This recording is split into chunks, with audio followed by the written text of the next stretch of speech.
Hello, health coaches. You know what? Last week's episode was so popular. It was all about how to hold a 5-day challenge. I don't know if you were able to catch that one. If you haven't, go back to episode number 80 and definitely get the scoop on 5-day challenges. But in that same vein, I get a lot of questions about how to hold a webinar. Oh yeah, it is a big topic and it's confusing, and I know you want to hear more about it. So I thought, let's keep going, doing these sort of mini trainings so I can give you the rundown on what you need to set up a webinar and make it successful.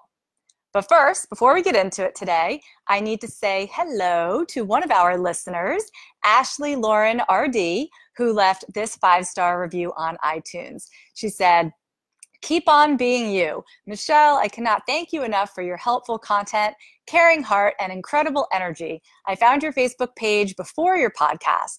Your Facebook group is so great that I felt comfortable enough to ask a question. And then, without hesitation, you jumped in and turned my question into a podcast episode. Wow. Michelle, you go above and beyond for your community, and I cannot say enough good things. All of your podcasts are full of useful content. It's obvious that you want all of us to win. And my favorite part is your energy. I can hear you smiling through my headphones. You bring so much positive energy that it makes me want to learn more from you. And that skill alone sets you apart. Thank you for being you." Ashley, girl, that really touched my heart. Thank you. Sometimes I think we all doubt a little bit what we're doing. Like, geez, am I really helping anybody? And reading your review just gave me such a smile. And yes, I do truly want you to succeed.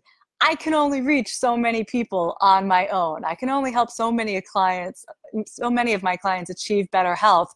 But together, we are changing the world, and that's super, super exciting for me.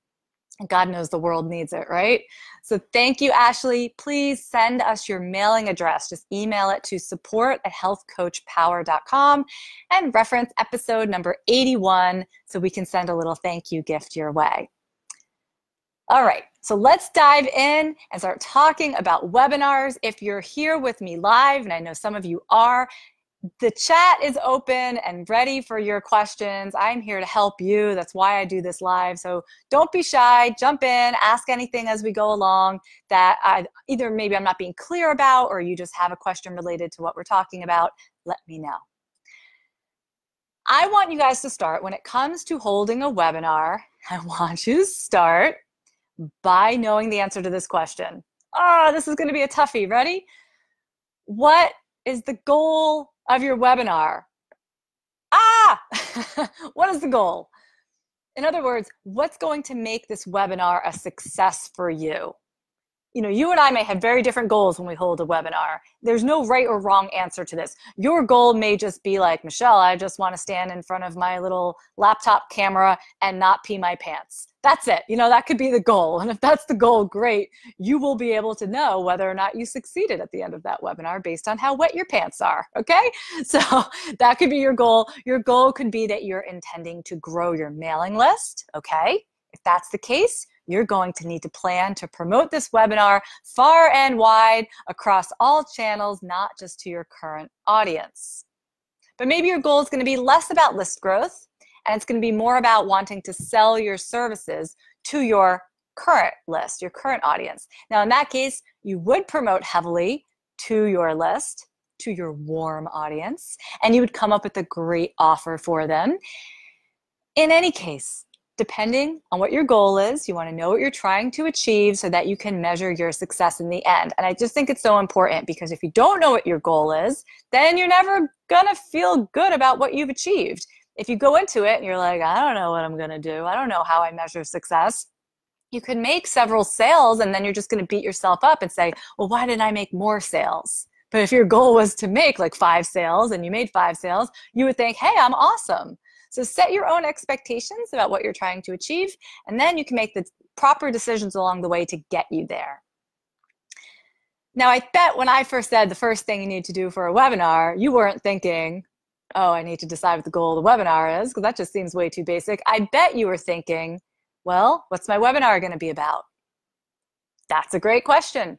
What is your webinar going to be about? Is anybody right now thinking about holding a webinar? Just tell me in the chat if you have some ideas about what you might like to hold a webinar about.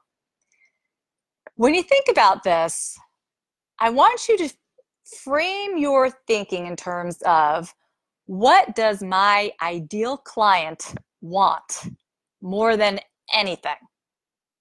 And if you can answer that question, if you know their big problem and you know what their desired outcome is, then the answer to that question can basically become the title of your webinar. And I'm going to give you an example. I want to just step outside of the health and wellness space for a second, because sometimes we're like all drinking the Kool-Aid a little bit too much, and it's helpful to just look at other industries and what other industries are doing, because good marketing often, it's going to be pretty similar, whether you're selling detox or weight loss, or you're selling, in this case, this webinar I came across last week was selling a positive parenting course. Okay, so I can't remember exactly what the webinar was called, but it was something like this. And let me tell you, I signed up in a heartbeat. It was called something like "No More Yelling, Positive Parenting Solutions That Will Have Your Child Listening Tonight." Oh yeah, I saw that and I was like, good God, I need that right now. I think I just came across it after a particularly difficult morning with my 5 and 8-year-old. And to see that, have your child listening by tonight, no more yelling, like, I am their target market, and that is exactly what I want. So it didn't have to be like a catchy, tricky, funny headline or anything like that. It was just exactly what this mom wants and needs, which is no more yelling. Got it? So they had me hook, line, and sinker. I signed up for that immediately and listened to it right away. In fact, I bought what they were selling at the end. So how's that for marketing well done? So you want to come up with a title or topic that is just as straightforward and promising your ideal client exactly what he or she wants right now. Don't get too clever. Don't get too tricky with your words or coming up with this like alliteration or some kind of like fancy copywriting. Just tell them that you're going to give them what they want. Okay? That's what's going to get people to sign up. Now let's talk a little bit about the logistics of actually holding a webinar. It's kind of funny because technically right now at this very moment, I am hosting a webinar. It's not the kind of webinar that you're usually thinking of when you're thinking of a webinar, but I am in fact using my webinar tool. I am broadcasting through my webinar tool. And a webinar is really just a video audio platform that allows you to broadcast over the old interwebs and reach people who can either join you inside of the webinar platform, or what I do for these Q&As is I live stream into our Facebook group. That's kind of advanced. We're not going to talk about that too much today. But what is the tool that I'm using? I use Zoom.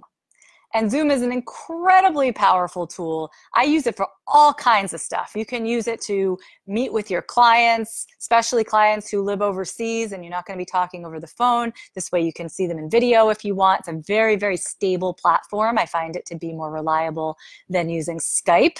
I use Zoom to record podcast episodes like this. I use them to record podcast when I have a guest, from maybe another part of the country, and we're going to come together on Zoom and record that way. And then, of course, I use it for true webinars where I am usually selling something to my audience. So you need some kind of webinar or online meeting tool like Zoom, or another broadcasting tool like GoToWebinar, which I actually have never used myself, but I have been a participant on many GoToWebinars, and it seems to work really well. I find that Zoom has everything that I need for a very, very affordable price. Yes, there is a free Zoom package, which you can sign up for right away, just so you can get comfortable on the platform. And that is very, very useful. You can just practice with your friend or your mom or something, just learning how to push all the buttons and make the thing work. However, there are limitations to the free package. If you upgrade, it's like $15 a month. So my goodness, if you want to hold a webinar, go ahead and upgrade. You don't even have to continue paying for it. You can always just downgrade again after you hold the webinar. But give yourself all the features that you need of a true Zoom meeting. That should be enough to get started at $15 a month. I don't get any kickback for this, by the way. I just love this tool. I personally have a Zoom video webinar package, which has some extra features. So I think I pay about $60 a month. And that is still a very, very good deal considering how often I use this tool. So basically what you do is you go into Zoom, you say, I want to create a new meeting or I want to create a new webinar, which basically is the exact same thing. Very minor differences. You fill in the date, you fill in the title, all that information, and then it's going to give you a link. And that is the link that you're going to share with all of your participants. You know, they're going to click that link, and that's how they join you during the live event. They can do it from their computer, they can do it from a mobile device. It's really easy, and in my experience, most people are able to figure it out flawlessly, even if they're, you know, a little bit older, not quite as tech savvy. You don't have to be like a 25-year-old to be able to figure out how to use Zoom. So I think that's really good. And Zoom also will give an alternate phone number for anybody that wants to call in instead. Sometimes people have a hard time getting their audio to work, so they'll end up just calling in on the phone. No sweat. So you have your Zoom set up, you have the actual webinar ready to go. Next, you're going to need a way for people to sign up for the thing, right? I mean, that's the whole point. We want people to sign up for our webinar because we want to collect their email addresses, either because they're going to be added to our mailing list and we're growing our mailing list, or because we're going to continue to market to these people and sell them something that we are introducing on the webinar. So you're going to need their email address in order to do so. So your opt-in page, it usually looks like this, a very simple web page with a headline and a very brief description of what's going to be covered, the date and the time, and a button to sign up. That's really all you need. I've tested lots of different kinds of opt-in pages. Sometimes they will be longer, where you go into more depth about what's going to be covered. Maybe there's like testimonials. You know, you see all sorts of stuff on a page like this. In my experience, the more simple the page is, the better. The better it converts. And by converts, I mean the number of people who land on that page divided by how many people actually sign up for the webinar, like that percentage. You want that percentage, like a high percentage means it's a high converting page, right? So you're going to have this pretty simple page. You want it to look professional. You want that one really stunning headline that like talks to your target market and promises them what they need. Your participants are going to give you their name, give you their email address, and when they sign up, they should get an automatic confirmation email that has details about the event, including that event link. So how do you set this up? What tools are you guys using for opt-in pages? I know, there's so many ways to do it, and it can be really daunting in the beginning if you've never done it before. It's really just a web page. Don't freak out. It has nothing to do with your website, although it could be on your website, but mine never are. It is a standalone opt-in page that can be done through MailChimp for free, right? If you have MailChimp, then you can certainly set up an opt-in page through them. If you're using ConvertKit for your email service, you can definitely set up landing pages through ConvertKit. So depending on your email service, they may offer this and you're already paying for it or you're already eligible for it for free. So look into that first. I always make my opt-in pages using a tool called Leadpages. Leadpages is a pretty robust tool. I use it for opt-in pages, thank you pages, webinar replay pages, sales pages, all kinds of stuff. There is a yearly fee involved, but I think it's worth its weight in gold. If you want to check out Leadpages, you can go to healthcoachpower.com/leadpages. Great, great tool.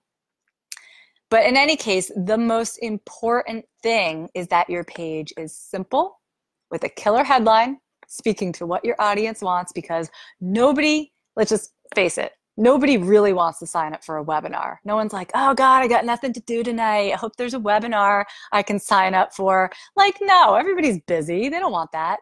But using the example from earlier, a parent like myself really wants a night with no yelling where the kids just listen. And we want that bad. So if you appeal to what your target market really wants, they will sign up for your webinar.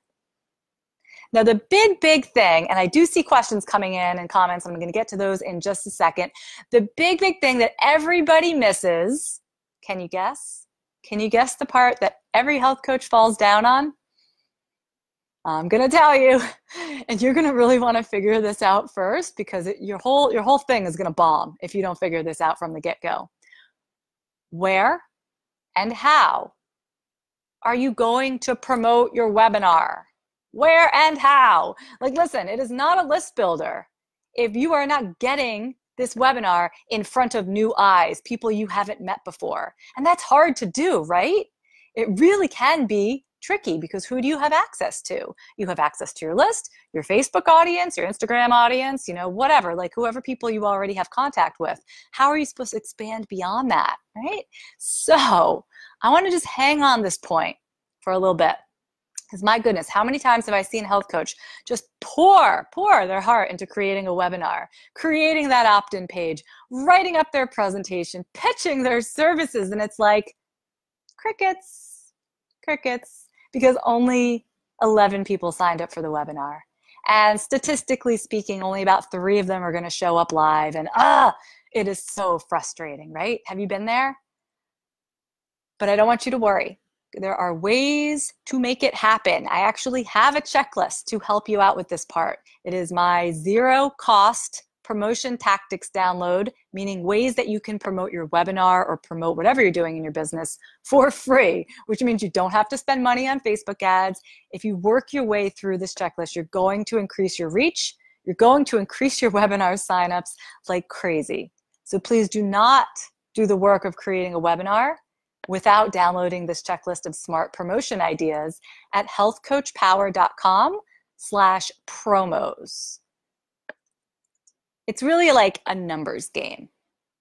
If you offer your webinar to 100 people and 50 of them sign up, first of all, that would be amazing. That would be a really great converting webinar. If you offer it to 100 people and only 8 people sign up, well, you're going to have to kind of rethink the webinar topic or rethink who you're promoting it to. So we're always looking at numbers in marketing. How many people went to the page to sign up? How many actually signed up? Of those folks, how many attended the live event? And at each point along the way, you can assess what's working, what's not, what can be optimized. But if you don't promote the webinar properly in the first place, your numbers are just going to be too low overall. So again, be sure to grab that checklist. You can use it to promote any webinar, any freebie, any free event that you might be doing for your business at healthcoachpower.com/promos. Okay, so let's do some questions real quick, and then we're going to jump into like talking about the webinar itself. Let's see here. Christina said, yes, give them what they need, and Positive Parenting Solutions is awesome, by the way. Oh, good. You guys have heard about this before? I'm sure you have. I'm sure we're all kind of in the same parenting circles if we're into health and wellness, right? I'm very excited about it. Thank you, Christina. And Christina says she might upgrade her Zoom account. Yes, upgrade it to what you need when you need it, and then downgrade it again. So like when I have a big webinar and I'm going to exceed the limit to my webinar room, which I think comes with like 100 seats. Sometimes I have a webinar that has like 400 people enrolled. I will upgrade my package, have that webinar, and then just downgrade it again. So you're only paying for 1 month at the higher rate. You don't have to be always paying it if you're not using it. Pam says Zoom is great. She used the free version for a while and then she upgraded when she needed more features. That is perfect. Michelle says she's been using Zoom for meetings and to create videos, but hasn't used it for webinars yet. Gotta try it, Michelle. This is the next frontier of business, right? Webinars can be a game changer in terms of making more offers to more people more easily. Well, more easily once you get the hang of it anyway. Any other questions here? I'm having a hard time scrolling back through my comments right now. So those are the only ones I'm seeing right now. I'm sorry if I missed something. I'll keep a closer eye on it moving forward. Let's move on though, before we run out of time, and talk about the actual webinar itself. So before the webinar, like the day before, you want to send a couple of reminder emails to all of your registrants. And don't make them boring.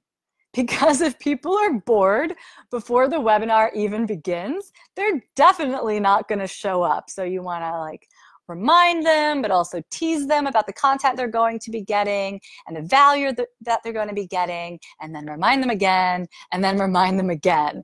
Because if you just send one reminder, chances are people are going to miss it. So I usually send a 24-hour reminder, a 1-hour reminder, and a 15-minute reminder. And they all have, here's the link, here's the link, here's the link. So nobody at the last minute is going, oh my God, I don't have the link. Someone will still say that. It's pretty amazing, but you do your best to make sure everybody gets the link ahead of time. Now, let's say you got them there. Again, your show up rate could be between 10% like to 30%. 30% is amazing. So if you had 30% of your registrants actually show up for the live webinar, you could just pat yourself right on the back. That's an amazing job. I don't think I ever see 30%. It can be really hard, and you have to pick a time of day that works for you, obviously, but you also want to try to pick a time of day and a day of the week that works for your audience. So let's say you are targeting parents who are tired of yelling at their kids. Well, you probably wouldn't want to hold your webinar at like 8 o'clock on a Wednesday, because what are all those parents doing at 8 o'clock on a Wednesday? They're putting their kids to bed, right? So you're going to want to pick a time slot that works better for your group. So it would either be later in the evening, or maybe it would be in the middle of the day or on a weekend or something like that. So just keep that in mind and see if you can get your show up rate to be at least 10%. For the live event itself, okay, here we are. It's the day of. You're getting a little bit sweaty. You're feeling nervous. You're normal. You want to make sure you're in a quiet space. Duh, right? Quiet space with a decent looking background. It doesn't have to be anything fancy, but you certainly don't want like an unmade bed with a pile of laundry behind you, okay? So try to pick a nice space in your house. And I would say quiet is more important than beautiful, but if it can be both quiet and look professional, all the better. Hopefully you have some kind of decent lighting. It doesn't have to be some fancy equipment like I got going on down here in my studio. It could just be a lamp. I've seen people just have a normal table lamp, put it right behind your camera so it's in front of you and the light is shining softly on your face. If it's too harsh, hang like a towel or something so the light is not quite as hard. It's a little bit of a softer glow on your face, and that's gonna make you look like you're glowing and happy, and it will definitely give off a better impression than if you're like half in the dark with like shadows and bags under your eyes. Lighting can be really helpful. So hopefully you have some decent lighting. And then you want to use whatever kind of earbuds, microphone, whatever it is, so that your audio can come across as clear and crisp as possible. It does not need to be anything fancy. You really could just use the same earbuds that you use for your phone. You can see like I have a headset here that works pretty well. So whatever it is, just make sure that if you are using a microphone, like a true microphone, like I have this Audio-Technica microphone that I use when I'm recording my other podcast. The problem with a microphone like this is that you can't move around. Your voice gets lost. You really have to keep your mouth right in front of the microphone. And I hate that for webinars because, as you could probably tell if you're watching me, I move when I talk and you want it to be natural. And so I need a microphone that moves with me. And I find that that helps me really be myself and speak the way that I would speak in person, like if I met you in real life. So I always recommend some sort of headset. Now your presentation itself, is anybody worried about the presentation itself? Christina's asking, what do you think about screen sharing and talking but not being on camera? Yeah, let's talk about that. You can do a slideshow, right? Your webinar can just be a slideshow where you're talking and they hear your voice, but they never see you. But I do encourage you to be on camera at least a couple of times throughout your event, because slideshows can be so boring, right? They're just not that engaging. And we are like hardwired to want to see somebody's face, right? Like a baby sees a face and they smile, like we're just hardwired for that. You want to see somebody's eyeballs, nose, and mouth. It helps so much with the connection that you're trying to build with your audience. So usually if I have a slideshow, I will either keep my video on the whole time, so my face is in the corner and the slideshow is going on next to it, or I will come on the screen in the beginning to welcome everybody and then go to my slideshow, and then I'll come back to the screen like later, maybe during the Q&A portion, so that I am getting a chance to sort of show my face and be a real person. You know, with this online marketing stuff, it's so easy to appear fake and salesy and like somebody that you can't really trust because you don't really know them. So I really want to encourage you to get your face on camera, even if it's just for a couple of seconds in the beginning, okay? Now, there's some other ways that you can bring some life into your webinars, and we want to like breathe some life into our events, because if they're boring, people are going to check out. If it seems like it's routine, you know, like you're just reading a script and there's no life to it, again, people are just going to check out. Please engage with your audience. You want to have a chat box open. You want to ask questions and encourage people to use the chat box. You want to be monitoring it in real time and responding to people. So I'll always ask a question in the beginning of my webinar, something like, well, I try to make it relevant to the topic of the webinar. Like, let's say that right now I was doing a webinar about how to hold a webinar. I would probably say like, hey, tell me in the chat area, how many webinars have you ever held? Or tell me in the chat area if you've A, held lots of webinars, B, held one webinar, C, never held a webinar before in your life, right? Like, give everybody a very simple question to answer just to get them used to using that chat feature, because that's going to come in really handy, especially if you're selling something at the end. You want people to feel comfortable typing in that chat box and knowing that you're going to respond, so that they will ask questions if they're interested in buying from you. And anyway, even if you're not selling something, it will start feeling more like a real conversation. Now, here's something that you might get nervous about. I mean, I'd love to know what you guys are nervous about. I'm just guessing and based on my own experience. What if nobody shows up? What if only 2 people show up? I know. There's 2 ways to kind of mitigate this. First, there is no harm, no shame in asking friends and family members to show up for you, just to fill the room a little bit, just to give you some extra faces in the crowd. Have them throw some comments in the chat box, and that's going to help liven things up and just really help everybody else get comfortable too. So just a little insider tip, because I think a lot of online marketers do this when they're first starting out. I know I did. You just want to ask your sister, ask your best friend to log in and join the event. It's kind of like, do you ever go to like a bar mitzvah or something and they have party dancers? Like, that's what it is. You need some party dancers. They're going to help keep the energy up for you and for your more shy participants. The other thing that you can do, and for this you would need to upgrade to the Zoom webinar package, is you can hide the number of participants, so they don't see a count. Because let's admit, like if you show up for something, just admit it. You're going to look and you're going to say, oh my God, there's only 2 people here for this quote unquote big webinar that I signed up for. And that can make a person feel like, oh, maybe this isn't such a good thing for me to attend, or maybe nobody else is here, so why should I be here? So with a webinar package, you can hide the count number. You're still going to get a sense of how many people are there based on the comments, but that can help some of us. I remember when I first got that feature, I was like, whew, now I never have to worry how many people actually show up. It's not going to be publicly displayed. So you can do that, and you can also have questions in the can.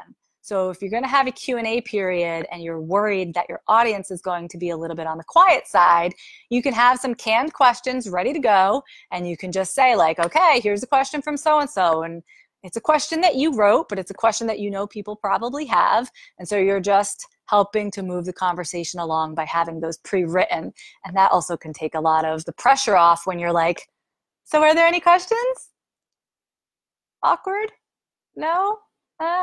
So just have a few pre-prepared for yourself. Okay. Post-webinar, the most important thing that you can do is follow up. Follow up, follow up, follow up, follow up. If you aren't selling anything, then your follow-up is going to look like regular, consistent emails to your list, right? They joined your list when they registered for this event, And now you get to nurture that relationship by continuing to bring them relevant content. And this is where it is really, really important that you know who you're serving and what big problem you're helping them solve. Because if somebody joins your list via your webinar about fat loss, and then a week later they get an email from you and it's like all about energy healing from trauma, you're going to lose them. It's like, oh, wait, I thought we were talking about this. No, now we're talking about this other thing. And sometimes we do this as health coaches because we're interested in lots of different aspects of health and wellness, but you really want to maintain a common thread throughout all of your marketing. This should be part of your marketing plan, part of your business plan, that you work with one type of person to solve one specific problem. So your people will see what you're doing, they will stick with you, and you will build trust with them over time. You don't want to like all of a sudden start talking about healthy snacks for the kids if you're not marketing yourself as like a health coach that helps moms feed their kids, right? You want to like keep everything on the same track so your message is consistent. Now, if you are selling something during your webinar, you definitely want a complete set of follow-up emails specific to your webinar participants. Now, inside my program, Healthy Profit University, it's my course for health coaches, I actually give everybody a set of templates for these post-webinar emails. But the idea is that some sales will be made during your webinar, some. But most sales happen over the course of the next week or so. So you're going to want to send out the webinar replay link for anyone that missed the live event, and then reiterate your offer again and again and again, lots of different ways leading up to the deadline. I know, there's so much, you guys. Webinars is like a whole skill. It's a whole bag of worms. I know it, but the single most important thing you can do is plan this webinar, whatever you have in your mind right now, pick a date and start promoting the darn thing. And remember, I have that free checklist for you at healthcoachpower.com/promos. The reason is because once you start getting signups, the rest is going to fall into place, like trial by fire, right? As soon as I have somebody signed up for something, it's like, oh boy, well, I guess I better do that. I guess I'm on the hook now. And then you have to. And that is the best way to move forward. We all get nervous before these kinds of things. I still get nervous before a big webinar. And I promise you, there will always be a technology hiccup. Okay? So like, let's just plan for that to happen. You want to surround yourself with support. You want to breathe. You want to give yourself lots of time and grace as you figure out the whole process. But it can be a game changer for your online business. Takes time, takes repetition, but you learn this new skill. And I always appreciate you guys, because someone I know after this episode is going to come back and say, Michelle, because of you, I planned and I held my first webinar and here's how it went. You guys are always willing to take action and learn new things. And that is a growth mindset. That's the difference between coaches who succeed and coaches who don't. So I love being here for you guys. I love teaching you everything that I know. And I will be back next week answering more of your questions. So please keep on asking them, and I'll see you then. Take care.